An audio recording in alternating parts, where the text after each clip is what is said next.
हे guys আমি Swarnank and welcome to the new episode of my channel. তো এখন আমি কথা বলবো হচ্ছে লঙ্কা প্রিমিয়ার লিগ 2024 4 নম্বর ম্যাচ নিয়ে। এটা হয়েছিল হচ্ছে 3 জুলাই ডিএএস এবং জেকেএস এর মধ্যে।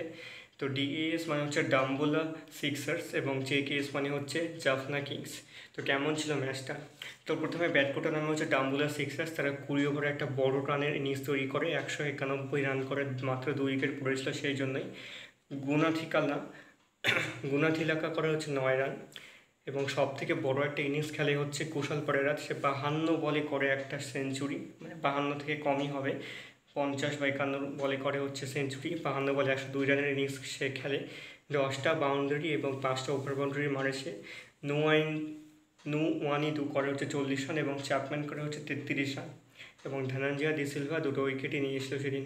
জবাবে জেকেএস মানে জাফনা কিংস রানটা কিন্তু পার করে দিয়েছিল। 20 ওভারই খেলে তারা 197 রান করে ফেলছে তারা এবং 6টা উইকেট পড়েছিল। প্রথম করে হচ্ছে 27 রান, অভিক্ষা করে হচ্ছে 80 রান 34 বলে, 7টা বাউন্ডারি এবং 6টা ওভার বাউন্ডারি মারেছে। এবং আসালাঙ্গা 36 বলে 50 রান করে। নোমান মুস্তাফিজুর প্রত্যেকে 2টো উইকেট এবং মোহাম্মদ নামে আফগানিস্তানের প্লেয়ার সকলে চিনে যে 1টা উইকেট নেয়। এবং জাফনা কিংস এই ম্যাচটা কিন্তু 4 উইকেটে জিতে যায়। তো তোমরা যারা ম্যাচটা দেখেছো তোমাদের কেমন লেগেছে কমেন্ট করে জানিও। আর আমার এই ভিডিওটা ভালো লেগে থাকলে অবশ্যই চ্যানেলটিকে সাবস্ক্রাইব করতে একদম ভুলবে না।